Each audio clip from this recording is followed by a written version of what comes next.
Hey hackers, Blue Cosmo from CCS here, and welcome to Module 2, I believe. Yeah, Module 2 of the Introduction to Python course. Last module, we dived into the topics of strings, integers, floats, and how to make variables, getting user input, all of that. And it was great, and we had a lot of fun. So let's talk about the other data type I mentioned but didn't dive into. So the data type I mentioned was Booleans. Boolean values represent true or false values, right? And I mentioned that in the last module, but now we're going to dive into what Boolean values allow us to do, all right? You can open up Python idle or your whatever text editor you're using. So let's save this file as, all right, so let's make a module 2 folder. So module 2. All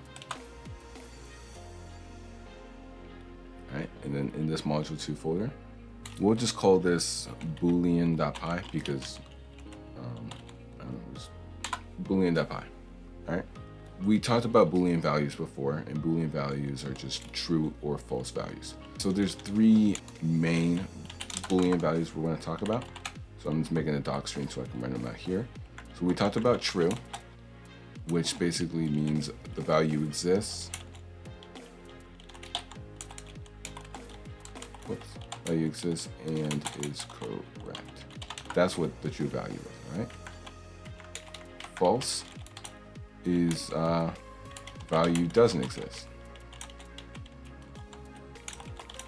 and is wrong, right? And then none is this other value that we don't really use all that often, but it basically means the value is absent, all right? So this will basically mean if there's no Boolean value, then this will kind of just be the default output. We'll learn a little bit more about none later, but we don't really cover it. It's not that important. It just means that the value doesn't exist. It means you did something wrong. All right. So let's talk about Boolean operators, right? Because these are Boolean values.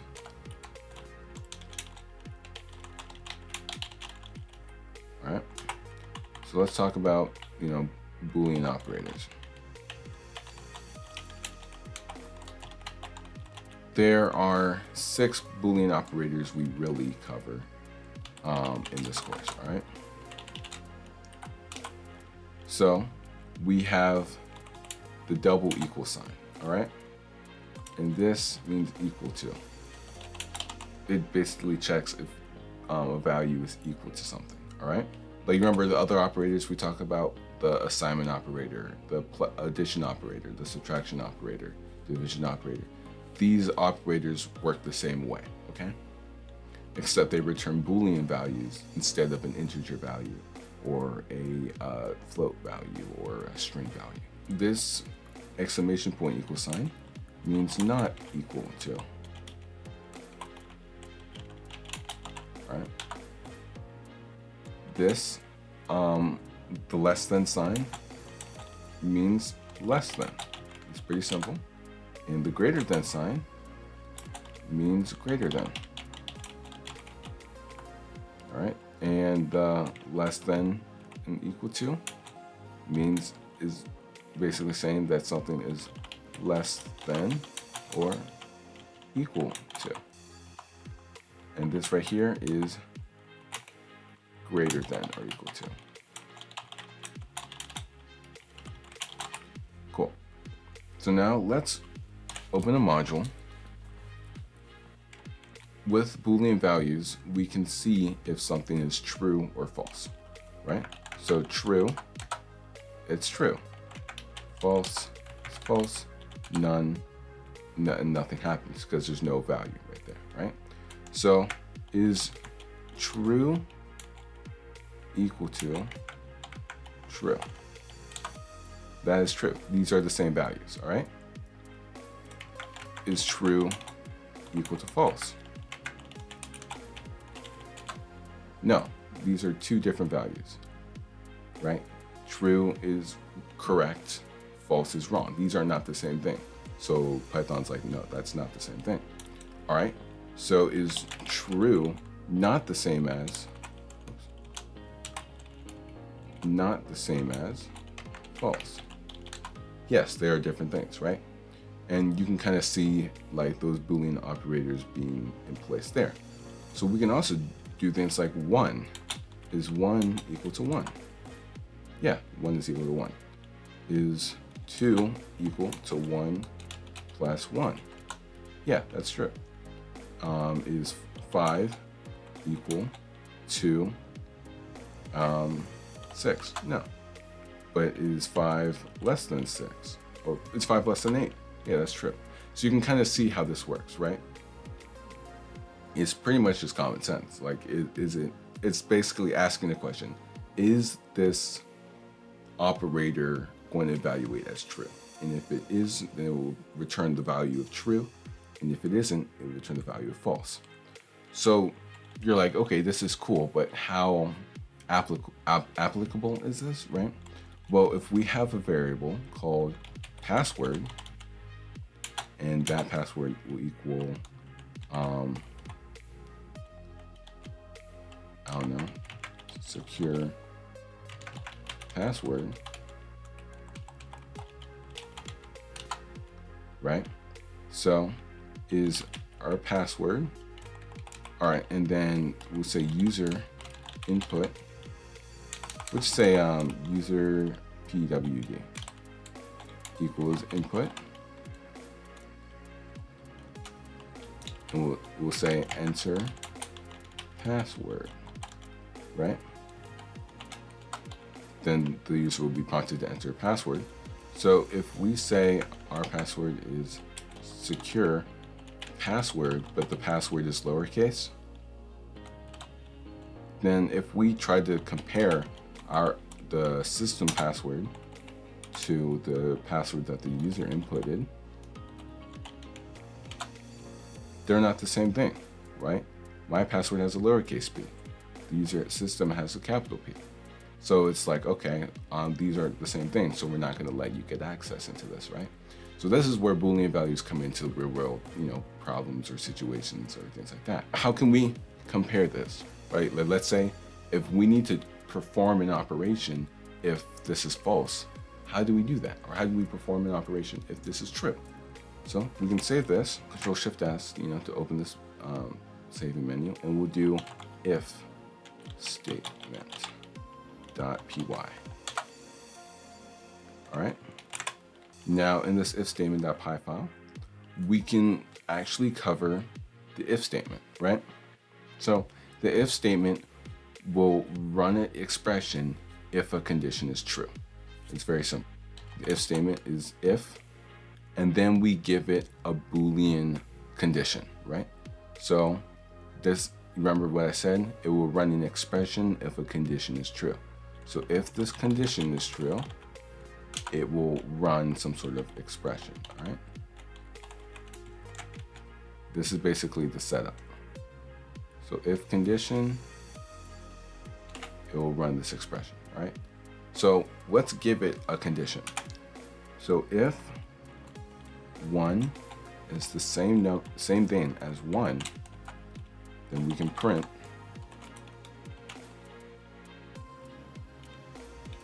they are the same. All right, and if we run this, they are the same. Who knew? Right? So we can do, in here I'll just put if statement runs code if a condition is true. So the reason why this is indented is so that way the if statement knows what to print out if this is true.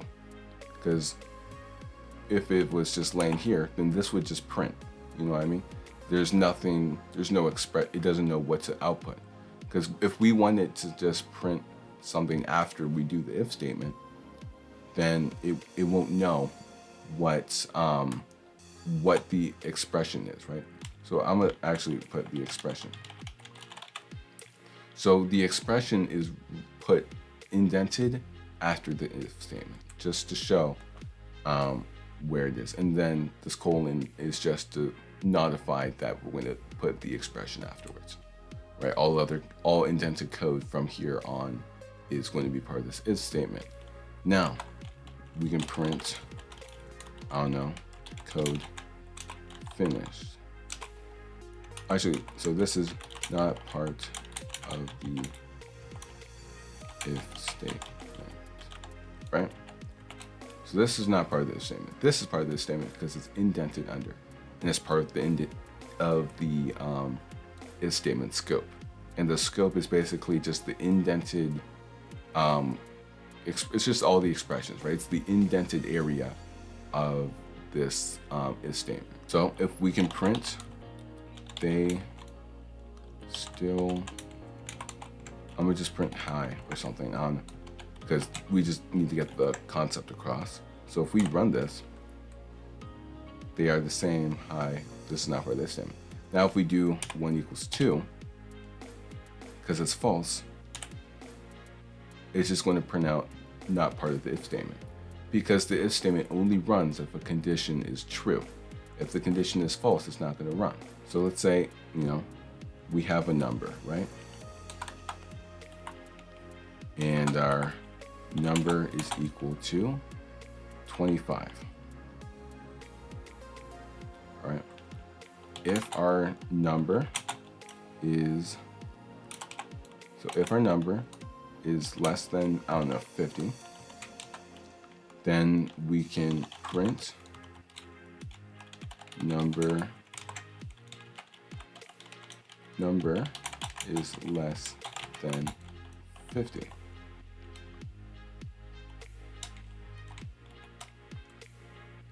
All right.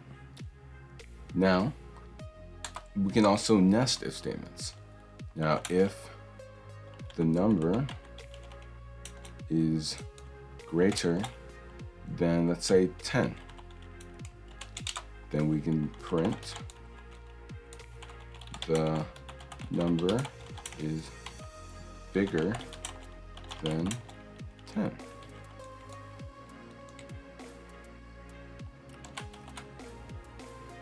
So we can run this. Oh, whoops. N. So the number is less than 50. So let's say we have this n variable, and n equals 25, right?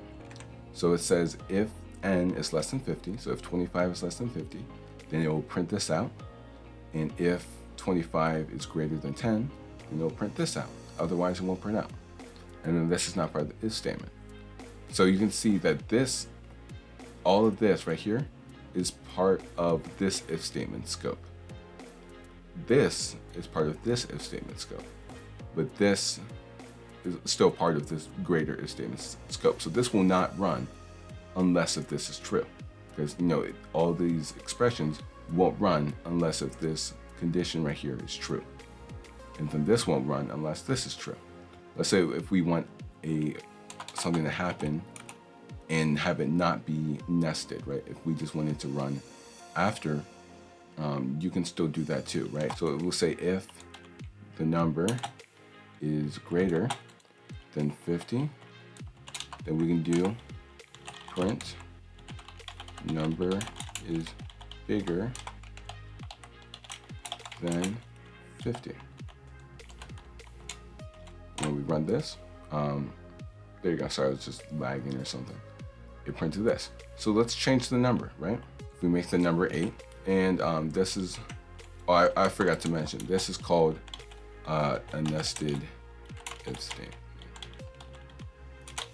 because it's nested in another if statement. So you can keep going. You can make an if statement in here, then another if statement in here, and you just keep going down and down and down and down and stuff. This works, right? If we check to see if the number is greater than 50.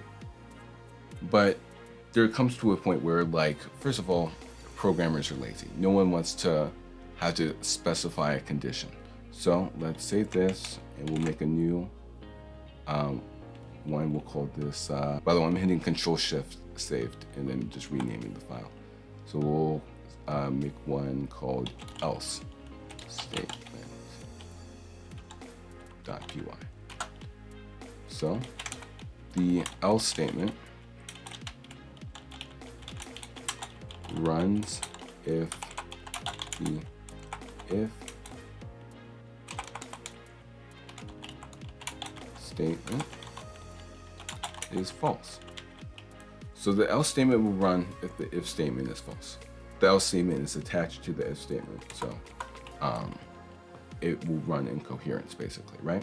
Let's use this example we were talking about earlier, right?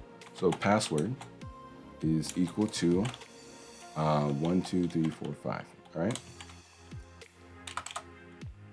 Now if the password is equal to 1, 2, 3, 4, 5, then we can print the password is true,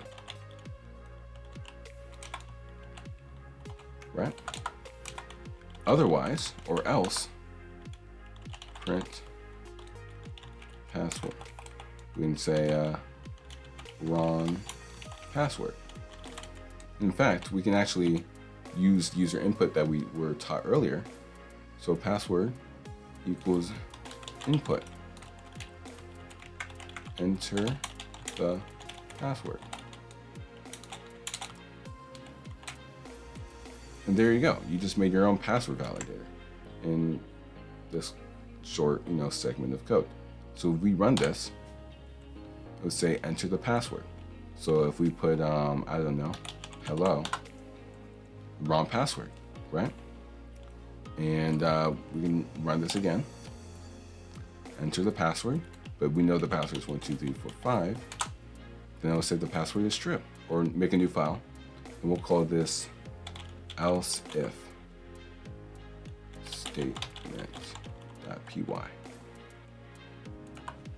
All right. So you remember how I mentioned you can nest if statements? Well, you can nest else statements too, right? So we can do number is equal to 2 if number is equal to 1. Then we'll print out the number 1. Else. So if it's not the number 1, we want it to do something, right? So if it's number 2, and we can print the number 2 if it's the number 2, and then else we want it to do something else. So if the number is equal to 3, then we can print the number 3. And if it's not, we can just do none, right? So this is cool, right? So we have nested if else statements. So yes, you can do this, right? But you see how long this is, right? So if you want something to happen, if it's not the number 1 or not the number 2, and if it's the number 3, you can do this, right? So if we want to do this exact same thing, there's something called the Elif statement.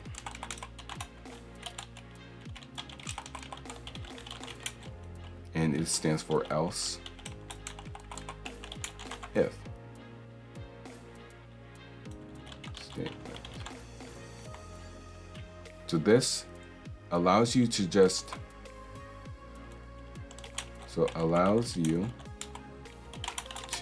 chain if else statements. All right. So this I'm about to do is the exact same thing as what we just covered here. All right. So we already have our number variable up there. So if number is equal to 1, we can print 1. Elif number equals 2, then we can print 2.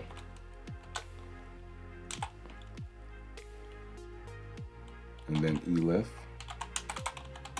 number equals 3, we can print 3. And then else, we just have none, right?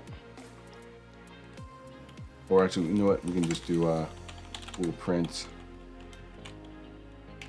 no number was, I don't know, not true.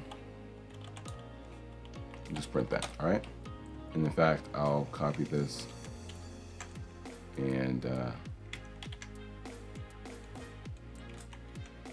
there you go. So the elif is just else if. So you see how we have an else and then an if right here. So if the number is equal to 2, then I'll do this else if the number is equal to 3. So instead of doing that, we can just say else if or elif number equals 2. So this is the exact same thing, but look how much shorter it is. Even if we remove all the white space, it's still significantly shorter. And it does the exact same thing. So we can run this, and they will both output 2. Because the number is equal to 2. If we made the number equal to 3, and we ran this, they would both output 3. And if the number is equal to 1, they would both output 1. Because they both do the same thing, just this one is just a shortcut and a lot shorter. So now we're getting into the topic of Boolean logic, but let's save this file real quick. Control-Shift-S, and we'll do Boolean logic.py. Boolean logic allows us to run an expression if multiple conditions are true, all right?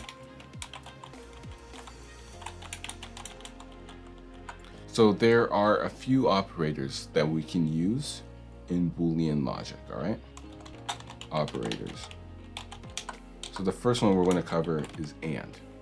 So the AND operator, it will take 2 arguments.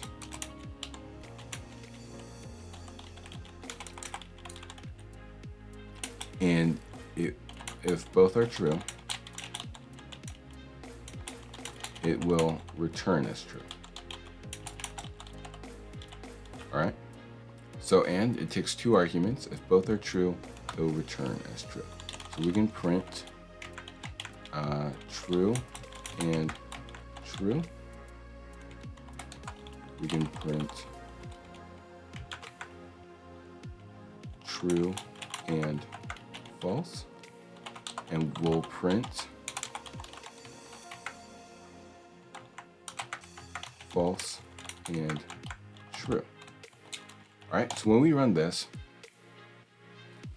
because true and true are both true, it will return true. True and false, only one of these are true. The other one is false. So it's going to evaluate as false. And if false and true, false is false and true is true. So false. So because only one of these are true, it's only going to run 1. It's going to return as false because only one of these values are true.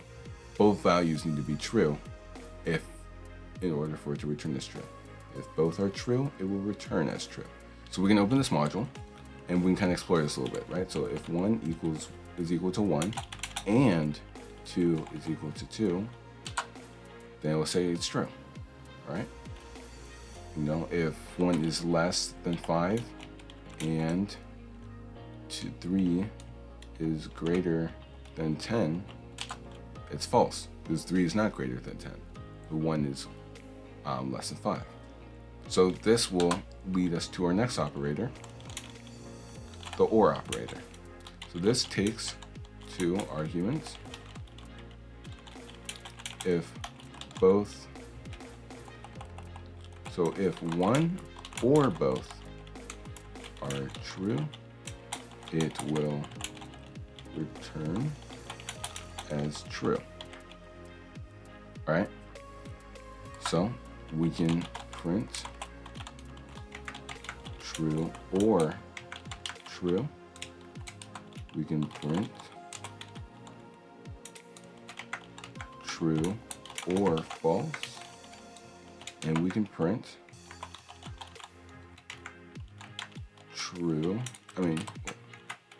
false or false. All right, and we run this. All right, so you can see that these bottom three are the OR operator. So with the OR operator, because one or both are true, it will return as true. So both of these are true, so it's going to return as true. Because one of these are true, this will return as true. And because neither of these are true, it's going to return as false. We can go into our next one called not. All right, in the not operator, it takes one argument. Oh, when I'm saying arguments, these are arguments, right? It takes this, the and operator takes one. This is the first argument, and this is the second argument it takes. This is the first argument it takes, this is the second argument it takes. And inverts the Boolean value, all right? So print not true, print not false. So when we run this, because it inverts the value, so what once was true is now false, and what once was false is now true. To help make some context, I'll print and, just so that way we can easily differentiate them. Print, and we'll do or, and then we can print, and we can do not.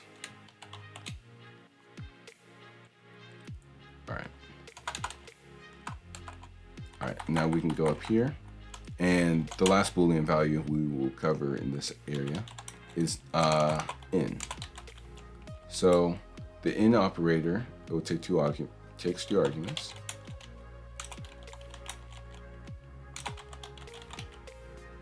If the first argument exists in the second argument,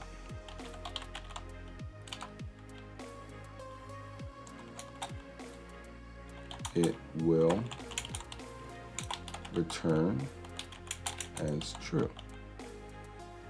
All right, so we can print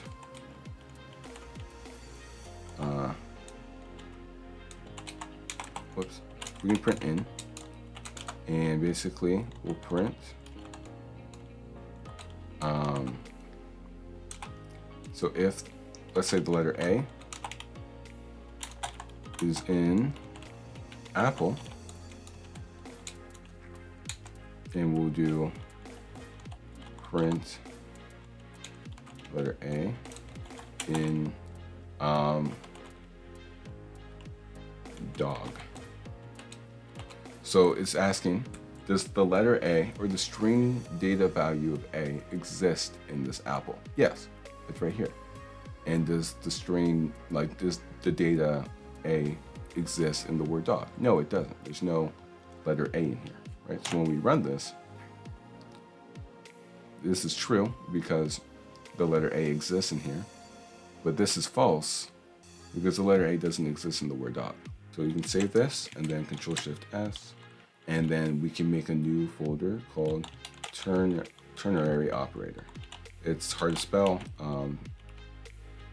Operator. I'll probably put it on the screen for you guys. All right, so we can, now we have our ternary operator .py. All right, so what does the ternary operator do? The ternary operator creates a value based on a rule or condition. All right. So let's do a hypothetical, right? We need to make a program that will return true if a person is able to watch a certain movie, all right? So let's say the person's age is 15 and the movie rating is 13, like PG-13, right? So if we use conditionals, right? So, all right. Instead of movie rating, we're going to call this PG-13, all right? So the movie is PG-13, right? And the kid is 15. So they can watch the movie. So how does the program know they can watch that movie, right? So we can use normal conditionals, right? So if their age is greater than or equal to the greater than or equal to PG-13, then yeah, we can. Oh, so let's make a variable saying can they watch the movie? So can watch movie, right? This will equal none because it has no value. So if they are able to watch the movie, great. Can watch movie is equal to true. Else, then can watch movie is equal to false. All right, so now we have a program that can say if they can watch the movie or not. So we can print can watch movie, and this is true. They can watch the movie because their age is greater than or equal to the movie rating. Great. So this is cool and all, right? It's a good script. It's only, like 5 lines, right? But now we can use the ternary operator.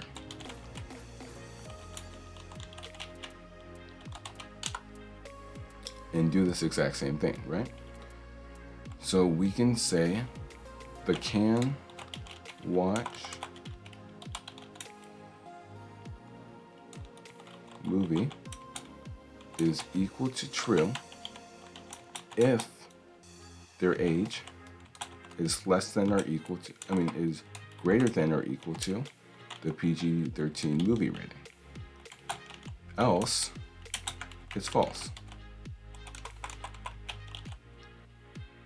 And then we can print can watch movie and run this. So they're both true, right? This works and this works, right? It's the same thing. This is just one line. So how this works is that you assign it, use the assignment operator, and give it a value. This value will go through the conditional of if their age is greater than or equal to PG-13. So it's literally this right here. And this is, I guess, the scope. I guess the result. Can watch the movie is true is right here. If this conditional is not true, the else statement will run and assign the variable false to the movie. So let's say if the kid is 9 years old and we run this, it's false because the age of 9 isn't greater or equal to the PG-13 rating. So it's going to return as false. Now, in fact, I should have named this variable better. So I can do movie rating. We'll call this movie rating. And all right, so we're going to find PG-13 and replace it with movie rating. To open this, you just hit Control H. Control H opens the find and replace. So movie rating, let's say the movie rating is rated R, so they have to be 17 or older. When we run this, they still can't watch the movie, right? Because they're 9. But let's make them 18 years old. And now they can watch the movie because the movie rating, you have to be 17 years or older. So these both work. Now, ternary operators are helpful for one-time assignment values like this. If you're making a conditional that the only thing it's going to do is assign a value, then you can use the ternary operator. Otherwise, there's no point of using the ternary operator like this. It can make code confusing for other people who are trying to read it, or if your code is very complex, it can get very confusing very quickly if you're reading through the program like that. All right, save this program and Control-Shift-S to make a new program, and we're going to call this program helpful syntax.py. All right, so this is some helpful Boolean syntax you can use.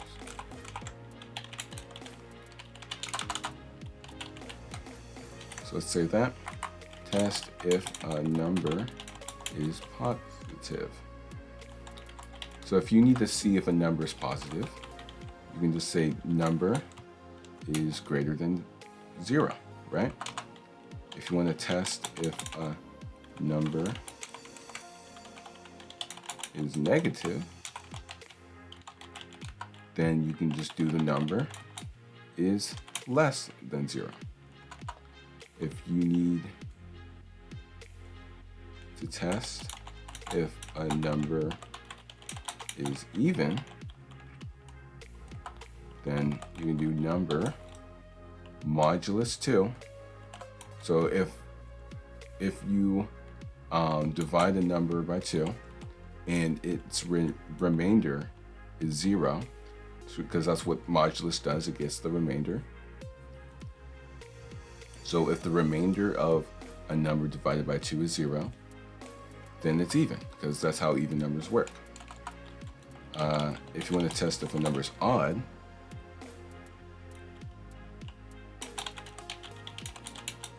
technically you could just say if number is even, do this, else, which means it's odd, you could do this.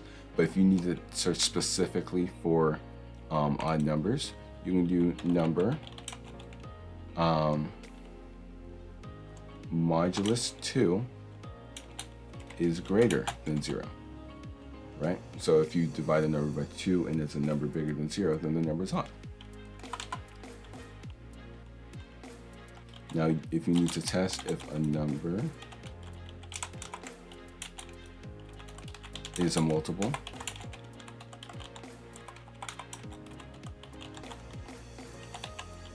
of x,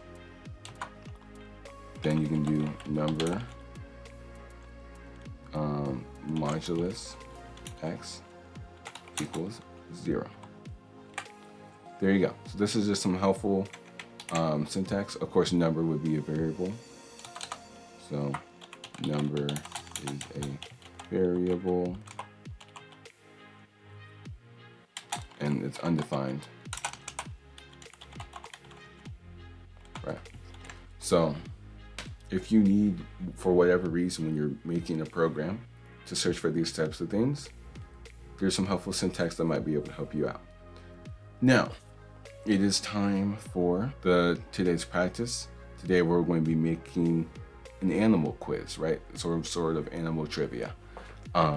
If you want to do this project by yourself, then you can go ahead and leave. Just know that we're making a project that will that asks users questions, and it will kind of see if their question is right, if their answer is right or wrong, right? So let's say, do whales breathe air? true or false, right? Whales breathe air. If they say true, then you can say it's correct. If it's false, you can say it's incorrect. And you can also see if like they just typed in something random, then using the else statement, you can say you can't your input was not recognized, right? And you can just make different questions, and that's the main idea. But if you want to do a different project, you can kind of expand on the password authenticator we made, or the password authenticator we made. I'll open it real quick.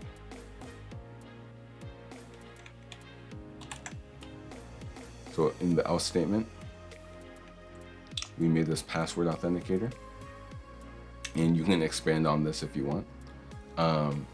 You can also suggest movies to users based on their age. So we were able to detect if they were able to watch a certain movie, but instead of just returning true or false, you can say, well, here are some movies you can watch because you're the age, or you can't watch this movie, but you can watch some other movies.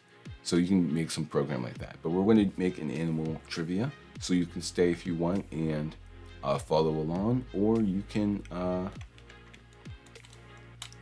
make do it by yourself, either or. And also don't forget about the quiz, linked in the button, or if you're taking this on YouTube, you don't really have to worry about that. But otherwise, let's make this. So let's call this animal trivia.py. Cool.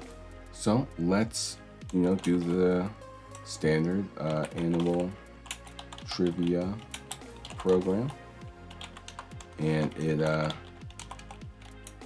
asks users questions, and then we will validate answers with conditionals.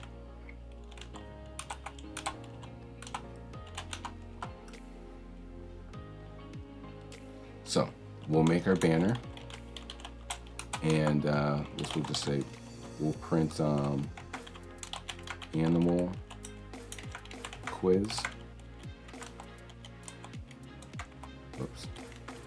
Animal quiz. And we'll do the new line thing like we did last time. All right, and we'll say question 1, and it will be saved to the variable name Q1. So Q1 equals Q1 is equal to input. Let's actually print out question 1. Question 1.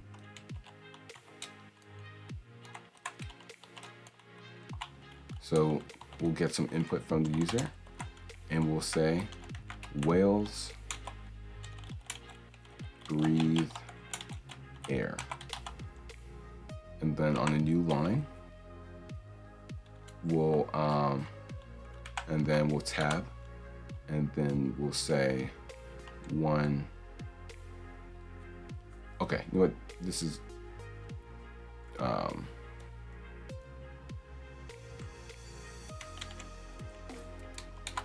so print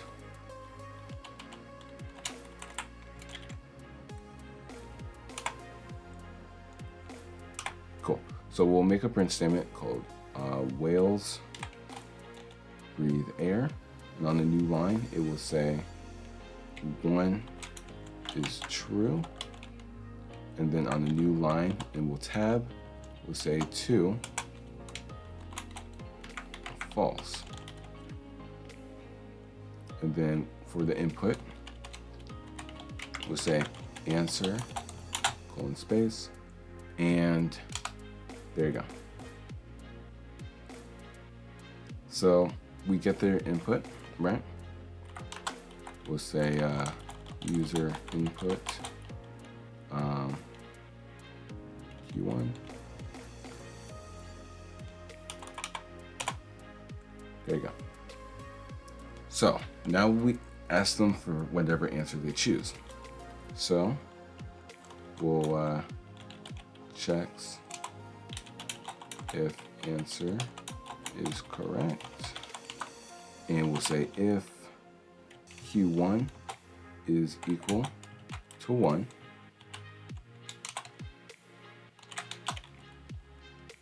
we can print correct.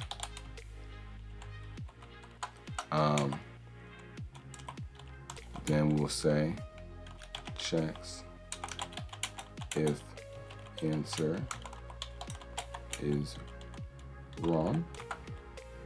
Then we'll say elif Q1 equals 2. Then we can print incorrect. And for last, or towards the end, we can say output. So we'll call this the exception. And an exception is basically like preventing it from error, right? So if someone were to put in the number 3, right? If it's not 1 or if it's not 2, what's the code going to do, right? So instead, we can avoid that by saying else, and we can make this exception that says if it's not 1 or 2, we can call it, say, input not recognized, and then \n. We'll have to add new lines here because when it asks the second question. But yeah, so this is basically how it would work, right? So let's run this. So question 1, whales breathe air, true or false? We'll say 1 for true because we think that's right. It would say correct. So we can add on to this if we want. Let's make a new line here. And I'm gonna copy this and paste it. So we're gonna do question 2. And whales breathe air. So let's change the question up. Let's say, we'll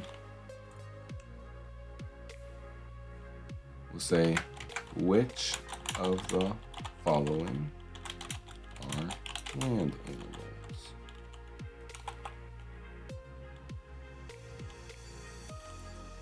All right. Then we can,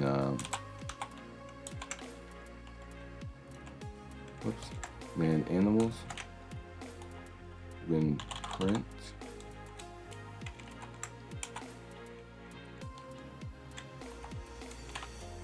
there you go. So which of the following are land animals? We don't need this new line because it's already on the new line. So tab, we can say I don't know, dolphin, and new line tab.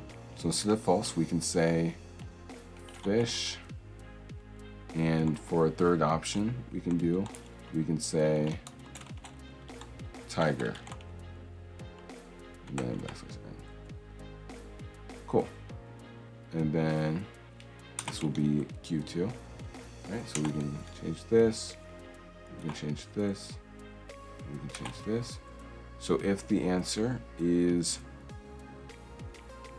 3, it will say correct. And now we can say if the question, if Q2 is 2, or if Q2 is equal to option 1, then it's incorrect. Otherwise, we can say their input wasn't recognized, right? So we can run this. Oh, whoops. I forgot a double quote right here. Let's run this. So question 1, whales breathe air, right? That's true. Cool. Question 2, which of the following are land animals? 3, that's correct. And there you go. We can make one more question, actually. Why not? Just, make the full thing. So we can, I'm gonna just go down a little bit and we'll paste this here. So we'll say question 3, and then we'll put in our question 3 here, question 3, and then change the variable names up.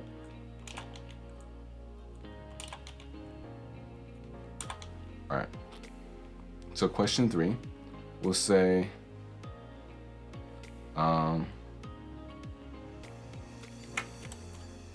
select all of the carnivores. I think I'm spelling that right. Select all the carnivores. So we'll have a T-Rex. We'll have Velociraptor. And we'll get rid of the tiger. We'll put a bunny. So this is a select all question, right? So select all question is going to ask them to select both 1 and 2, which means we not only need to check whether if 1 or 2 was in their answer, but if 3 wasn't in their answer. So for the first one, we're going to say if, so we're going to put these in parentheses so that way we can differentiate them. So if 1 in Q3 and 2 in Q3, and we're going to say that the number 3 was not in our Q3,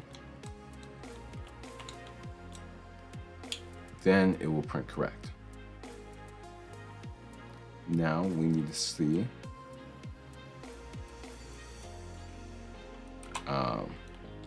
so Elif 3, so if the number 3 is in our answer Q3, then we know it's wrong, right? We also need to make sure they don't just put the number 1 in or the number 2 in, because they need to select all, right? So we can do another Elif. We can say, we'll just copy this right here and paste it.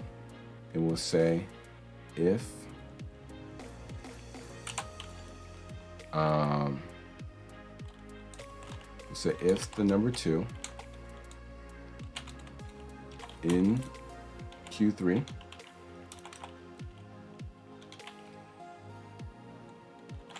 and the number 1 is not in Q3,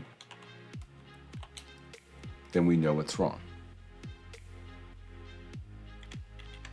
Now the last thing we can do is say if 1 is in Q3 and 2 is not in Q3, then it will be incorrect.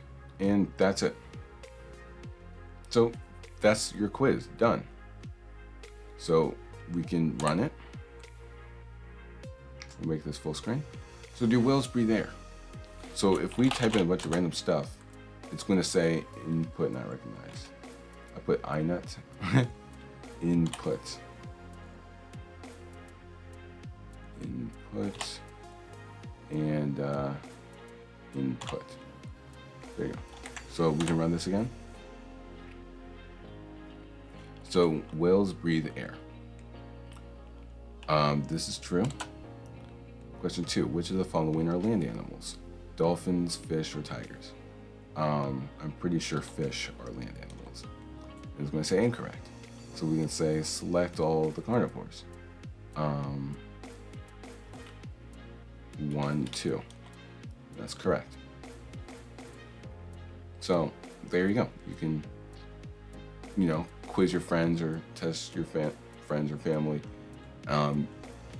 using the program that we made here.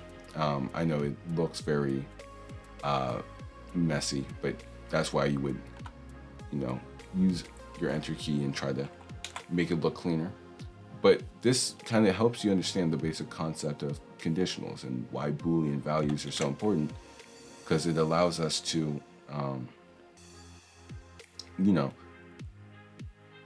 check to see if something is true or false. And we can kind of look at all the projects we made.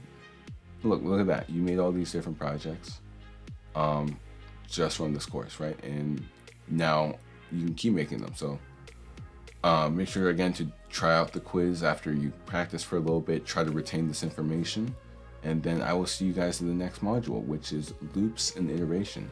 Because if you saw in here how I had to copy and paste these questions, we can actually use loops to shorten this code by only running the same segment and just changing the values using like f strings or something, right? So